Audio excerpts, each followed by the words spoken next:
Played by prosecutor Dane Reinstedt, revealed that it's unlikely that Bob Lee had a knife in his front right jacket pocket, as suggested by the defendant Nima Momeni.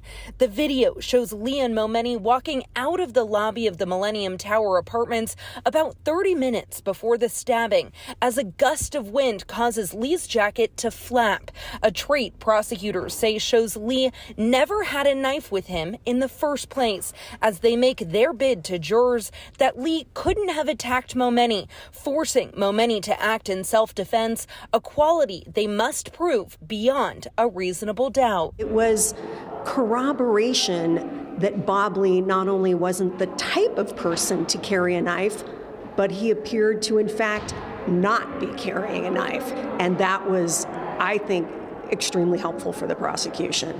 Attorney Shannon Dugan has witnessed the trial. She says the DNA pulled from the murder weapon, a nearly 8-inch Joseph paring knife, is one of the prosecution's strongest pieces of evidence. In their closing argument, the prosecution highlighted that on the blade of the knife, 98% of DNA found belonged to Bob Lee, while the handle of the knife is where 99% of DNA collected belonged to Nima Momeni. Numbers, Dugan says, may be enough to convince the jury that Lee never held the knife or pulled it from the apartment where the men were hanging out in the hour before the stabbing. What the DA also said is if Bob Lee had had this, what he called a death grip on the knife, then Bob Lee's DNA would have been on that knife handle. Very important fact, and they reinforced it with the jury. Final piece of the puzzle, prosecutors say, shows Lee couldn't have grabbed a knife, let alone pull it in an attack on another person. It's testimony from close friends of Lee's about his character, a teddy bear, lovable, a hugger, words friends used to describe Lee's state both sober and under the influence. Traits Reinstedt said as he wrapped up his argument to the jury that shows Momeni's story was fabricated. Now it's imperative that we keep everybody really close at hand and keep Bob's kids close with us so that we can in some way make up for this loss, right? Well, Lauren is back in the courtroom today for closing arguments from Momeni's defense team, and you can keep up with all of our trial coverage on our website, KPIX.com, and streaming right here on CBS News Bay Area. Well, the man accused in a fatal stabbing last month near the Embarcadero BART station will not face any charges. The San Francisco DA says the suspect may have been acting in self-defense. The 36-year-old was arrested 2 weeks after the stabbing. The district attorney office says while police had probable cause to arrest him, prosecutions require proof beyond a reasonable doubt to proceed. We spoke with San Francisco Mayor-elect Daniel Lurie and asked him what needs to be done to ensure the safety of people living in the city. What we first and foremost need to do is we need to get a fully staffed police department. We are below 1,500 sworn officers. We need to be somewhere around 2,000. That starts with recruitment. That starts also with a mayor that is going to have the backs of our law enforcement every single day. And that's what I'm committed to doing. Well, if you want to see more from our one-on-one interview with Mayor-elect Daniel Lurie, just head to our YouTube page. That's youtube.com/CBSSF. Well, the holiday season means the season of shopping, and San Francisco's Union Square was once upon a time a heavy traffic area for shopping, but things have changed in recent years. This year, as another Black Friday has come and gone, the Union Square Alliance says they are seeing signs of life. Wilson Walker takes a look at the slowly building momentum.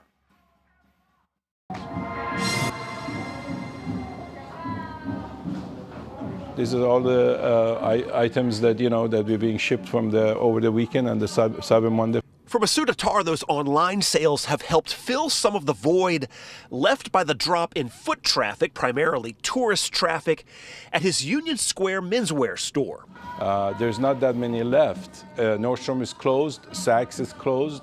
In San Francisco for 45 years, he opened this business 38 years ago. He says things actually started getting difficult in 2017 before the pandemic made things nearly impossible. So where do things stand now? Things turned around a little bit, last year. But we just feel that San Francisco has really a bad negative publicity. I would gauge the trajectory as positive. We are picking up momentum. We are seeing businesses coming back to Union Square, interested in this city center. It's an iconic city center, and gravity pulls us here.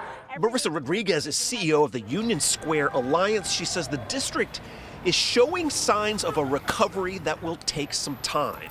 Oh yeah, you know, this isn't something that changes overnight. This is a process. It takes focus and strategy to really rebuild the momentum. I think it's just a matter of a little bit positive publicity would be good for the city. I hope the new mayor would be a business-minded person. It's not an easy environment for business to be in San Francisco. Back in February, the now mayor-elect did make a campaign stop out of the sale of the Macy's building, and now there's word that there are several possible local investors, though the Macy's future does remain uncertain. But we're really excited for what else they might have planned for the space. Is it housing? Is it a 5-star hotel, right?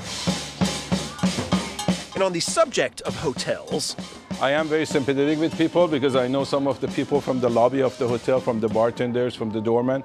Attar was one of a number of business owners who told us that the ongoing hotel strike isn't exactly helping things during an already difficult situation. It is really, really disturbing because we closed our door, but the noise really bothers our customers. But he says the protests, like the city's wounded reputation, can be resolved, and he's hopeful that new leadership, with time, will find solutions. And I think this city has great potential. It's just how they have to use it correctly.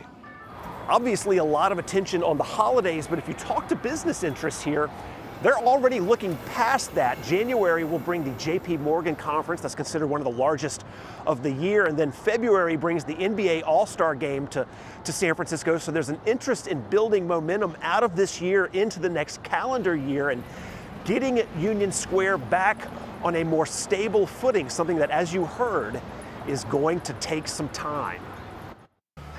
San Francisco's Noe Valley has turned 24th Street into Noe Valley through Christmas. 80 merchants are coming together to boost spending in their community. Neighbors hope to get more people to support local businesses this holiday season. Well, still ahead on CBS News Bay Area, those so-called pirates on the Oakland estuary have returned, and the city's budget crisis may mean these raiders may be here for the long haul. It really is the Wild West out on the water. It's gotten 100% worse because of the enforcement has stopped. Plus, an East Bay School District is making lunchtime a little more exciting for its students. The mental trick that's making students eat better food from the new Kitchen on Wheels. For some reason here it just doesn't taste that good, but at the food truck it tastes really good. And today is Giving Tuesday. We'll head to a local food bank and explain how your donation can pack triple the punch in the fight against hunger.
Here's what we can expect as we head into the afternoon hours today and tomorrow. Mostly clear conditions thanks to this area of high pressure that's parked just north of us. That's actually going to continue to develop throughout the next couple days. We will see some patchy fog along the coast, but other than that, we stay dry, and that's noticeable even in the Climate Prediction Center's forecast too.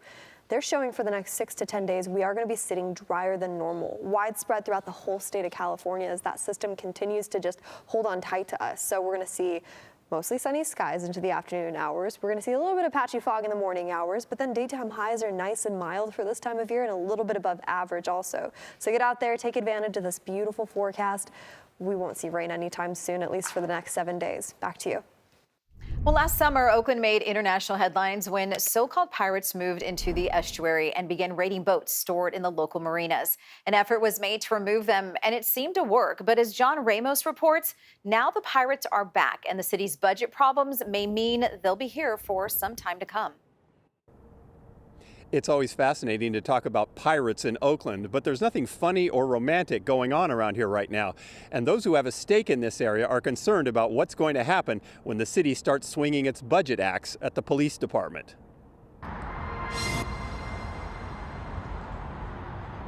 When our cities have money, the Oakland estuary is okay. When we lose that funding, all of a sudden chaos happens, and then it really is the Wild West out on the water. This is Oakland's latest homelessness problem, only this time it isn't tents. They're called ADVs, short for Abandoned and Derelict Vessels, and Tom Horton with the East Bay Rowing Club says there's a lot of them on the Oakland side of the estuary right now.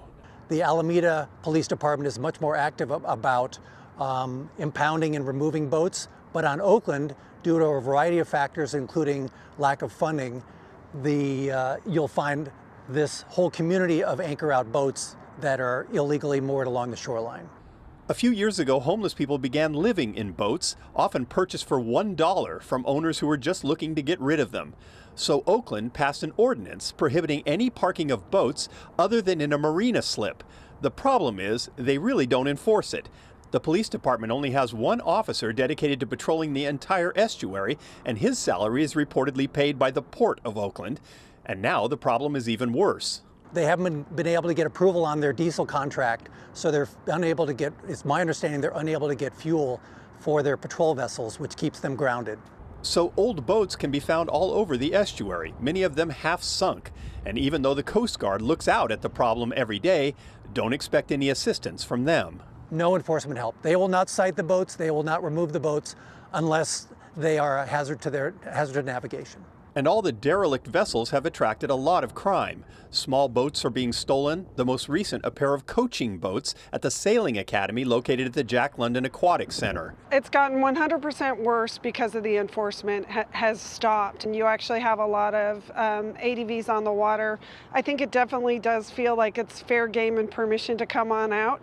But it also sends the message to the citizens that the estuary is not safe. Mary Spicer is with a support group called I Heart Oakland Alameda Estuary that helped secure a $3 million federal grant to pay for removal and disposal of the ADVs. That should help, but they also need help to control the crime that has been created. And more police patrols may be a tough sell when the city is facing a $120 million deficit. By having OPD out on the water, it actually is something that we can 100% contain. And that's why it's so important that we don't stop. Sending the right message can make a big difference when it comes to crime. Those who live and work near the water worry that if the city doesn't prioritize the estuary, they may be left all alone to walk the plank. Well, we have reached out to the Oakland Police Department for a statement on the state of the estuary, but have not heard back at this time. Well, several schools in the Alum Rock Union School District are set to close. The Alum Rock Union School District's Board of Trustees voted last night to close at least 6 schools and merge several others over the next 2 years. You can see that list here. The closures include elementary and middle schools in the district. Here are the schools that are being consolidated. Now, the decision on school shutdowns comes after nearly 5 hours of discussion and public comment, bringing high emotions from both the public and those on the board. They deserve better than what we've been providing. And we can provide a better education if we close some schools. Is everybody going to be affected? Is everybody going to be pissed off? Yes. But who's going to benefit in the end? Who is it going to benefit the most? the children and their learning. And that's why I'm here. Breaks my heart that all the schools are being considered towards closure, knowing that we're in one of the richest areas in California. You should be ashamed of yourselves. You're failing our students, are failing our future. Well, the district is facing a fiscal crisis due to a significant decline in student enrollment in recent years. The board says the school closures will help balance the budget. Well, an East Bay School District is making prepared cafeteria food a little more exciting for students. Our Len Ramirez gives us a look at the kitchen on wheels that's making waves on campus.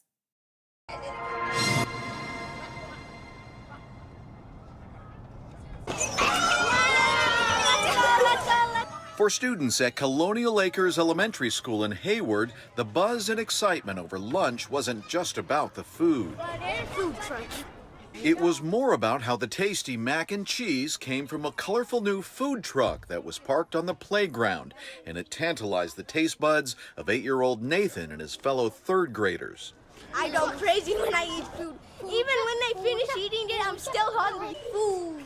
Nathan and his pals went to eat inside the cafeteria, and even though he's had this lunch before at Colonial Acres, this time it seemed a little better. For some reason here it just doesn't taste that good, but at the food truck it tastes really good. Yes, there is a little bit of food service psychology at play. It's something Child Nutrition Director Peter Oshinsky picked up during his 50-year career that includes fast food, fine dining, and the Culinary Academy before landing at the San Lorenzo School District. Mac and cheese. First and foremost, it's to give the kids a new experience, eating outside, food trucks that they may or may not have an opportunity to do so, eating in a fun environment, something new rather than just going to the cafeteria, being served outside, and it generates a lot of excitement for the kids. Peter led the effort to buy a custom-made 13-foot mobile kitchen for $73,000 using COVID recovery money from the state's kitchen infrastructure and training funds. The kitchen has everything to make meals from scratch. It can be used during festivals and sporting events or during power outages or major emergencies. But mostly the school district says it will be used like this, to visit schools and serve hundreds of students in a fun and flavorful way, with hot food that was pre-cooked in the district's central kitchen. We've done some early research, and we know that students, if they're getting fed at school, and especially if they're getting fed foods they like, they're more likely to come to school. So it's our efforts to improve attendance here in San Lorenzo as well. It tastes so good. And judging from Nathan and the third graders, attendance should be just fine. 5 stars. 15 stars out of 10. Got it. Food trucks are one of the hottest trends in the restaurant business, and as San Lorenzo's Central Kitchen on Wheels hits the road to bring lunch to other schools, it might also prove to be a campus culinary hit. That is so great. Well, the food truck plans to make at least 2 visits to each of the district's 16 schools. The San Lorenzo School District serves 8,000 students from San Lorenzo and parts of Hayward, San Leandro, and Castro Valley. Well, still ahead, today marks Giving Tuesday, and we're seeing how a local Bay Area food bank is trying to turn around a down year for donations to help those most in need.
Today is a very beautiful day to get out there and get some fresh air. We're going to see a little bit of that patchy fog kind of building into the early morning hours tomorrow, which could disturb the visibility at the surface level if you live closer to Pacifica, Half Moon Bay, or just along the coast or the mouth of the bay for that matter.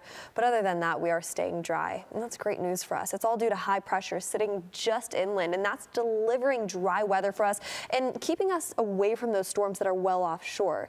We will still hold on tight to that patchy fog, though, but other than that, we stay nice and mild heading into the next 7 days, with warmer weather expected down in the South Bay, a little bit cooler conditions up into the North Bay. So our inland averages are mostly in the mid-60s, with sunny skies heading into the rest of this week's forecast and heading all the way into this weekend, too. Now, heading into Saturday, we will see a little bit more cloudy conditions in our inland spots, and especially along the bay. It'll be cool, it'll be cloudy, it'll be foggy. It's those gray skies that we see every once in a while. That's going to be the trend for us to kick off the weekend, but then by Sunday into Monday, we dry up with sunny skies once again.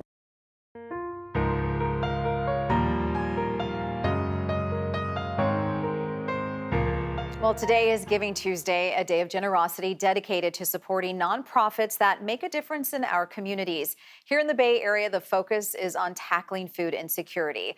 Our Veronica Macias was at Second Harvest of Silicon Valley today, bringing us an inside look at their efforts to combat food security this holiday season. Right now, donations are down at Second Harvest of Silicon Valley. Imagine being a person who just lost their job, perhaps, and then having to turn to the food bank and realizing that there is a big need they're trying to fill right now, need back at pandemic levels. But that is the picture right now at the food bank. There's no pandemic relief, unfortunately, and that is the situation the food bank is facing. They're relying on people's donations, 2/3 of the funding coming from people, ordinary people like you and me. The food bank stressing that no donation is too small. For Bay Area food banks right now, every dollar, every hour makes the biggest difference. And on this Giving Tuesday, donations are being triple matched by the Reid Hoffman Foundation. And telling us more about the situation is the Chief Philanthropy Officer with the food bank. Shabana, tell us about the need families are facing right now and the dollar amount you're trying to raise. Hi, Veronica. So right now, 1 in 6 people in our service area, Santa Clara and San Mateo County, is getting food assistance from Second Harvest. And in order to meet this level of need, we need the community's support, and we are trying to raise $1 million from the community today for Giving Tuesday. Because then that turns into? It turns into $3 million because of the triple match, and it turns into 6 million meals. Wow, that's fantastic. Tell us also, if people can't make that monetary donation, how they can help for this cause and fight hunger here with the food bank. If you're able to, I encourage everybody to contribute in whatever way works for them. They go to our website, shfb.org, and look at ways to help. You can sign up to volunteer, you can donate, you can make a monthly donation. These are all different ways you can contribute and make sure that all our neighbors are taken care of. We love to hear that. And there's also an opportunity for you to go to our website, and that's kpix.com/give. We also have been showing you that QR code on your screen. You could go there. The information is very easy to access, and we hope that you can contribute because, again, the message has been that every dollar that you help give, every hour makes the biggest of difference. Well, to learn how you can donate food or money and volunteer your time to all the major Bay Area food banks, you can use the QR code on your screen or head to our website, kpix.com/give. For every dollar raised, a Bay Area family will receive 2 meals. Well, this Giving Tuesday, your support helps keep Stern Grove a free space for music, community, and culture. After a season filled with concerts and dancing and memories, Stern Grove is asking for your help to make next season possible. Early donations can set the tone for Giving Tuesday, and if the $25,000 goal is reached by the end of next week, an artist for the 2025 season will be revealed. Well, coming up in our next half hour on CBS News Bay Area, a CBS News investigation reveals where plastic coffee cups are ending up after consumers dispose of them in the recycling bin. It's just so confusing. It's really confusing. I've gotten so discouraged knowing that. We'll show you where those plastic Starbucks cups actually ended up. Plus, city leaders touted a new housing development as a cost-effective and quick response to homelessness, why it's now sitting empty 6 months after it was supposed to be open.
Donna Franco, and this is The Minute. Today, closing arguments are underway in the murder trial of Noe Valley. The defense making their case to the jury that Valley acted in self-defense after Lee got aggressive. Prosecutors say Valley stabbed tech executive Bob Lee in a fit of rage in April of last year. The search continues for a passenger believed to have gone overboard on a Princess cruise ship just before it docked in San Francisco. The cruise line says the 72-year-old man was traveling alone before going missing yesterday. Coast Guard crews searched for hours to no avail. And today, Santa Clara County leaders are discussing a plan of action for the Trump presidency. The Board of Supervisors expected to vote on protections from his policies on issues like immigration. They're asking for $5 million to secure resources and develop strategies. The Bay Area's only primetime newscast at 8 and 9 p.m. on PIX Plus 44, Cable 12.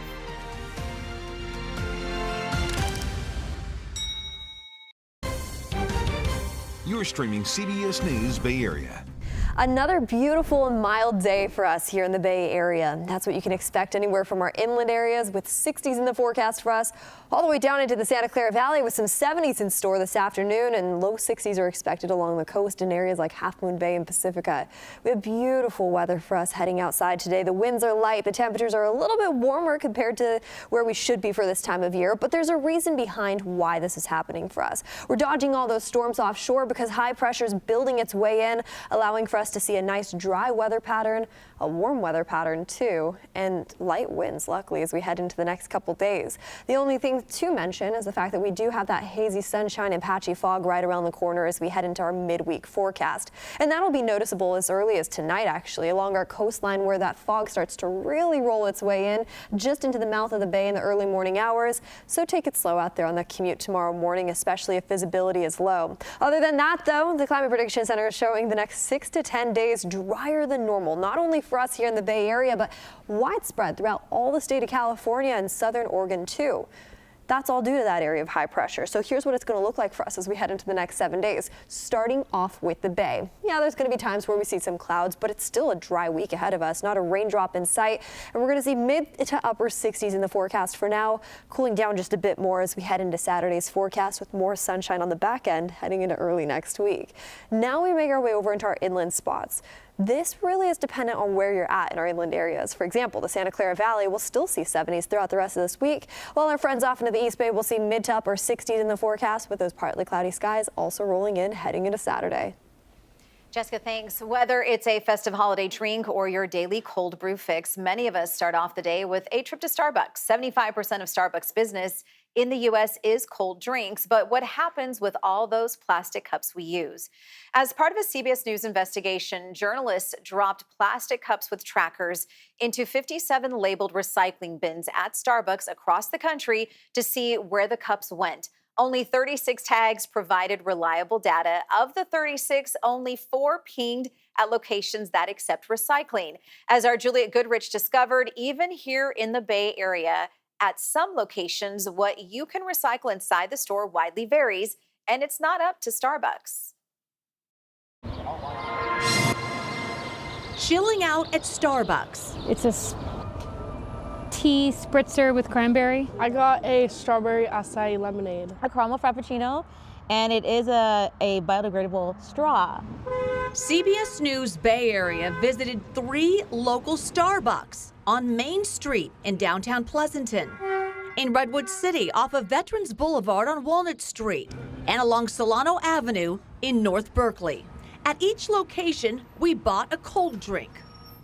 Each to-go cup, exactly the same in size and type of plastic.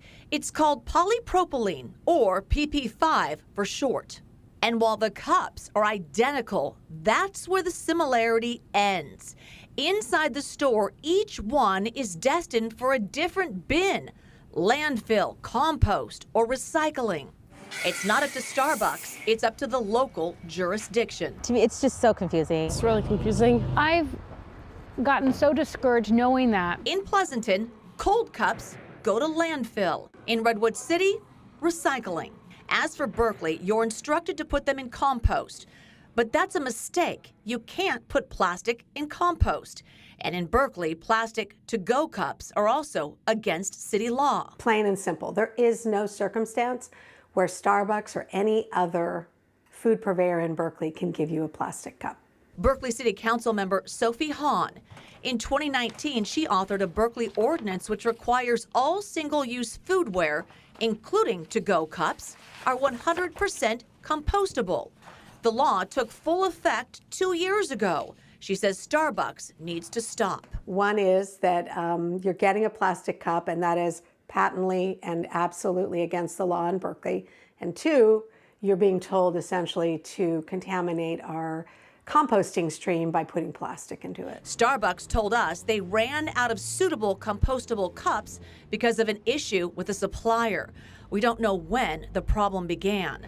The company says it's currently testing new fiber-based compostable cups to meet local requirements and hope to have them in cafes early next year. The city of Berkeley plans to reach out to Starbucks directly.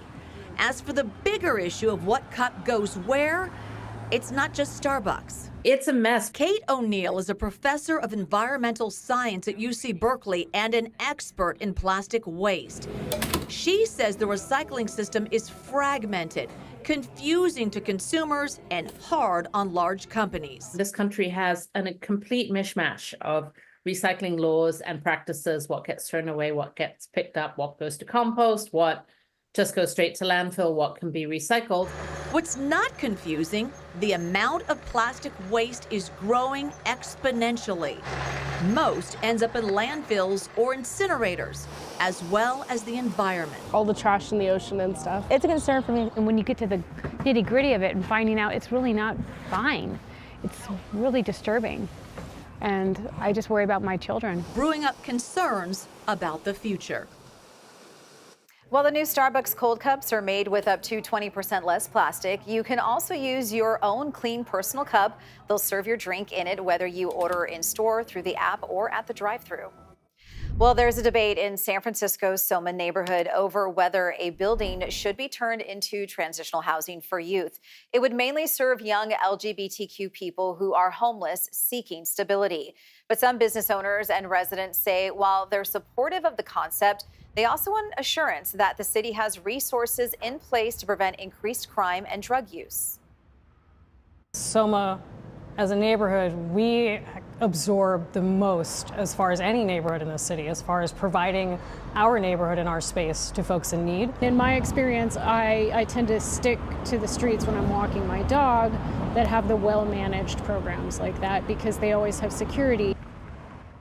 Well, Supervisor Matt Dorsey says the rules for the project have been ironed out, and new provisions will provide security, safety ambassadors, and a clause that removes tenants who use drugs.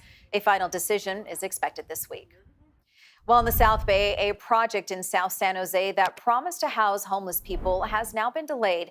It's set to be one of the largest temporary housing sites in the city, located at Branham Lane and Monterey Road. Devin Philly spoke to homeless advocates frustrated over the holdup. I already considered myself too far gone to recover. I had no hope left. Everything spiraled out of control. Fernando Samagat would have jumped at the promise of housing that a project like this offered. During the 2 long years he was trapped with his wife and young son in the waking nightmare of homelessness in San Jose. We were out there for roughly about 2 years strong, in the trenches. The project, located at Branham Lane and Monterey Road, was designed to house 204 homeless men and women. Construction was supposed to be quick and relatively cheap, but the project now is substantially behind schedule and over budget. It is very frustrating, and it's, like I said, it's costly not only economically, but in terms of human lives. Pastor Scott Wagers is a homeless advocate and feels the city has fallen short of its responsibility to provide more affordable housing. The city's housing department released a report earlier this month in which they blamed the delays on, quote, prolonged periods of severe winter weather during construction that resulted in water damage to the unit. Repairing that damage, the city says, has led to costly delays. The report also cites poor build quality for the units and problems with coordination between the manufacturer of volumetric building companies and the developer, DevCon Inc. You're not going to get out of a creek bed unless the government helps you. When these projects go south, people that are housed don't understand the reality of living in a creek bed and how your life expectancy goes way down. The project was supposed to open this summer, but the grand opening has now been pushed back until the middle of next year. In the interim, the city's homeless will spend yet another cold, wet winter without the shelter, without the refuge it might have provided. Very discouraging, very disappointing, and because in homelessness, we need hope. Well, at the same time, the San Jose Planning Commission unanimously approved a developer's request to reduce the number of affordable housing units in their new development. The 772 new apartments are going up at the El Paseo de Saratoga Shopping Center and would have included 100 units of affordable housing. But after developers paid the $13.9 million in lieu of fine, that number now drops to 38 affordable units. The commission and developer told the San Jose Spotlight that the reduction is vital to keeping the project financially viable. Well, coming up next, Oakland's last remaining baseball team are giving their fans a voice. We'll introduce you to the finalists hoping for a seat on the Ballers Board of Directors.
Expect as we head into the afternoon hours today and tomorrow. Mostly clear conditions thanks to this area of high pressure that's parked just north of us. That's actually going to continue to develop throughout the next couple days. We will see some patchy fog along the coast, but other than that, we stay dry, and that's noticeable even in the Climate Prediction Center's forecast too.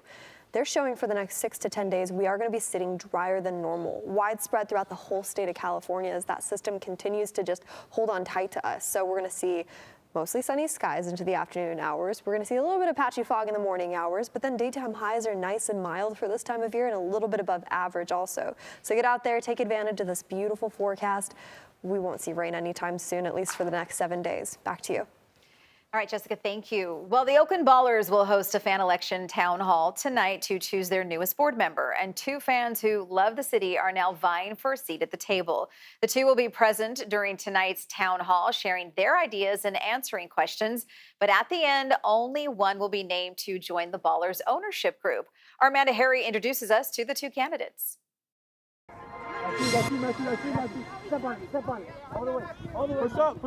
Jorge Leon's world revolves around sports. In his free time, he gives back, coaching high school soccer. 1-2, all right? His other passion, Oakland baseball.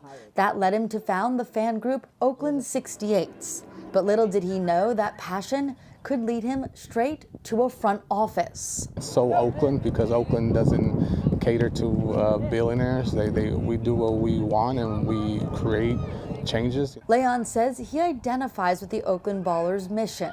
I believe in the team's community-minded way of doing things. If elected, he wants to implement quarterly town hall meetings with the owners to inspire community engagement. The fan voice is, they're deep in the trenches. They know what's going on. They know what they need. Leon's challenger, Jade Lay, is also rooted in Oakland. Lay gives back as a community organizer and small business owner. These are some of the stickers that I have for my brand called Lemonade 510, which highlights the love that I have for the Bay. Lemonade 510 is a sticker, clothing, and embroidery company, all run by Lay. The Bay Area is part of her identity, and so is baseball. She's a recreational softball player, and like Leon, she grew up going to A's games at the Coliseum.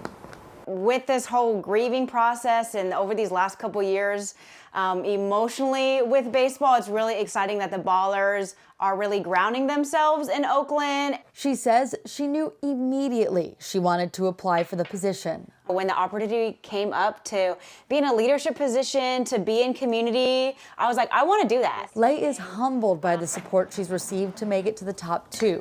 She's excited for the town hall meeting to learn more about what fans want to see from the team, but she already has some ideas about what she wants to focus on. Increasing community engagement, identifying stadium improvements, and enhancing the overall experience for everybody. The Ballers invited all of the 2,000 fans who invested in the team to apply. 75 took them up on the offer. Team staff whittled it down to 11 applicants, and now only 2 remain. Ballers co-founder Paul Friedman feels the team's in good hands, no matter the outcome. It's going to be really tough because they're 2 remarkable candidates who both have tremendous experience that would be relevant for the Ballers. The Oakland Ballers have been as good as their word, giving the power back to the people and letting the fans decide team leadership. Well, the Oakland Baller fans who invested in the team will now cast the final vote, and that town hall happens at 6 o'clock tonight. Well, to the 49ers now, where for the second time this season, the team is rallying around a teammate who is mourning the loss of their child. Here's Vern Glenn. This is the Audi Red and Gold Report. Trent Williams' wife, Sandra, posted on Instagram that the couple lost their son, Trenton, who was stillborn, last week. Kyle Shanahan shared an update Monday afternoon. He was there at the hospital with her and got to meet him and say bye. And then he had to cremate him on Friday, so he's been dealing with that and he's working through it, but we're all just trying to be here for him through it all. Awkward transition back to the field. Christian McCaffrey suffered a knee injury that will end his season. This sums up the 49ers' luck right now. CMC hurt on the shoestring tackle that saved a touchdown. It was a frustrating year for McCaffrey, who missed the first half of the season with an Achilles injury. It was a real frustrating year for him. He worked his off to get back to this point. I know he's as crushed as anyone. He'll be back stronger than ever next year to help us. With the Red and Gold Report, I'm Vern Glenn. Coming up, we're working with community food banks to help fight food insecurity on this Giving Tuesday. What drove a 13-year-old to raise thousands of dollars to provide meals to his neighbors in Alameda County?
beautiful day to get out there and get some fresh air. We're going to see a little bit of that patchy fog kind of building in into the early morning hours tomorrow, which could disturb the visibility at the surface level if you live closer to Pacifica, Half Moon Bay, or just along the coast or the mouth of the bay for that matter.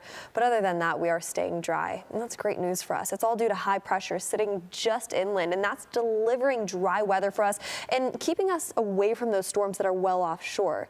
We will still hold on tight to that patchy fog, though, but other than that, we stay nice and mild heading into the next 7 days, with warmer weather expected down in the South Bay, a little bit cooler conditions up into the North Bay. So our inland averages are mostly in the mid-60s, with sunny skies heading into the rest of this week's forecast and heading all the way into this weekend, too. Now, heading into Saturday, we will see a little bit more cloudy conditions in our inland spots, and especially along the bay. It'll be cool, it'll be cloudy, it'll be foggy. It's those gray skies that we see every once in a while. That's going to be the trend for us to kick off the weekend, but then by Sunday into Monday, we dry up with sunny skies once again. Well, today is Giving Tuesday. In our Food for Bay Area Family series, we want to highlight a Bay Area teen giving back to his community. Our Katie Nielsen caught up with him at a food bank in the East Bay. Yeah, we're here at the Alameda County Food Bank, and this is a season of gratitude, right? And what better way to put gratitude into action than making a difference for those who are facing food insecurities right here in our own community? I'd like to introduce you to Zion. Zion, you're only 13 years old. And how did you get the idea to become involved with the food bank? Well, fasting during Ramadan, you kind of feel what hunger really feels like. And I wanted to make an impact and make sure that while I was fasting, no one else in my community had to go through that same feeling. And so what did you end up doing to raise almost $20,000 for the food bank? So I got together with a couple of my friends and we started a Ramadan food drive. And we went and we got corporate sponsors, we pitched at our local mosque, and we were able to raise over $19,000, almost $20,000, and donate around 40,000 meals. That is absolutely incredible. Michael, tell me about the impact this is going to have for the food bank. So we can provide about 2 meals for every dollar that's raised. So this check alone is going to provide about 40,000 meals to our community. More than just the money and the meals, though, I think it's just amazing to see somebody of Zion's age step up and do what he did. A lot of people don't realize food banks, the biggest group that we serve are actual children. So to see a youth step up and help other youths, it's very heartwarming. And I think the impact of this is going to go far beyond and really inspire more people in our community to help. Absolutely. Kids helping kids. I mean, absolutely incredible. Zion, thank you so much for everything you're doing. Thank you. Thank you. And if you'd like to make a difference, you can, of course, visit our website, kpix.com/give.